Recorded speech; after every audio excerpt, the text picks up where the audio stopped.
प्रदूषण के विरुद्ध दिल्ली का युद्ध, ये 6 एयर मॉनिटरिंग स्टेशंस का यहाँ पर इनॉग्रेशन कर रहे हैं।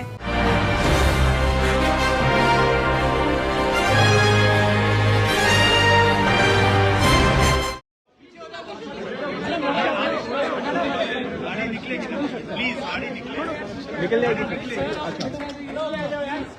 अगर आप लोग सारे आ गए तो गाड़ी कैसे निकलेगी? हाँ, अगर सारे आगे आ जाओ तो गाड़ी कैसे निकलेगी बाहर? वो मेरे भाई पीछे आओ ना, पीछे गाड़ी कैसे निकलेगी बाहर?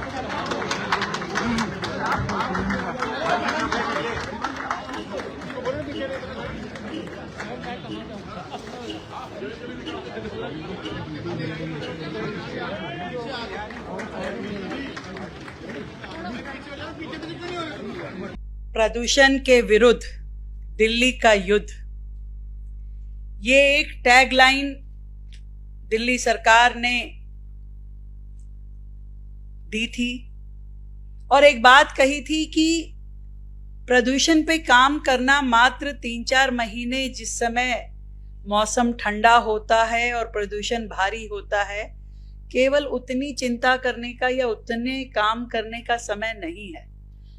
ये राउंड द ईयर पूरा 1 साल 365 दिन केयर टेकिंग करने का विषय है। उस पर काम करने की जरूरत है और अपने उस संकल्प को आज फिर से दिल्ली सरकार दोहरा रही है, जब आज हम ये 6 एयर मॉनिटरिंग स्टेशंस का यहाँ पर इनॉग्रेशन कर रहे हैं और अपने वायु रक्षक अपॉइंट करके दिल्ली में एक लेयर जो सदैव इस बात का ध्यान रखे कि पर्यावरण को दूषित करने वाले कौन कौन से ऐसे कारण हैं या एजेंसीज हैं या इंडिविजुअल हैं, उनको चेक किया जाए और पूरे के पूरे दिल्ली को बेहतर हवा देने का काम दिल्ली सरकार करे। मैं आप सबको ढेर सारी बधाई देती हूं और शुभकामनाएं देती हूं।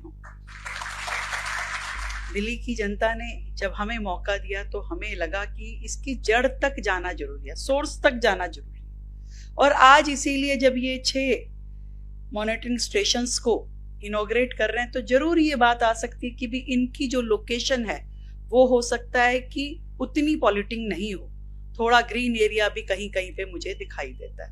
तो ये हो सकता है विपक्ष, और ये क्या 6 एयर मॉनिटरिंग स्टेशन आपने लगाए, ऐसे हो गया वैसे हो गया। पर ये रिकमेंडेशन CAQM की है और उसके पीछे उनका एक बहुत बड़ा जो कारण है कि पूरी दिल्ली को हमें एयर मॉनिटरिंग स्टेशन से कवर करना है। आज दिल्ली में 40 एयर मॉनिटरिंग स्टेशन चल रहे हैं, 6 लगने के बाद 46 हो गए।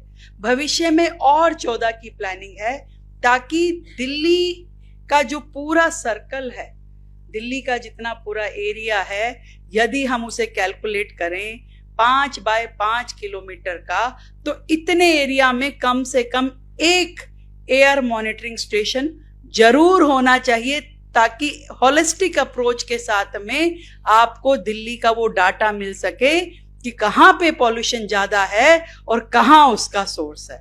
और ये बहुत ही बेहतरीन काम है और हमें खुशी है कि इसे हम क्रियान्वयन कर पा रहे हैं। आज जिस तरीके से इस काम को शुरू किया गया है, मैं जितने भी स्टेप दिल्ली सरकार अलग अलग फील्ड में लेना चाहती थी, उन सबको हमने इनिशिएट किया है। नियत थी कि जब कोविड के अंदर लोग बेचारे ऑक्सीजन के लिए तड़प रहे थे, इलाज के बिना मर रहे थे, तब शराब की पॉलिसी लानी थी। जब लोगों का ध्यान कोविड में था तो शीश महल बनाना था, ध्यान इधर था। ये अंतर है, एक मुख्यमंत्री का ध्यान 24 घंटे काम करने में। को जानने के लिए हमारे चैनल नजफगढ़ मेट्रो न्यूज को सब्सक्राइब कर लें।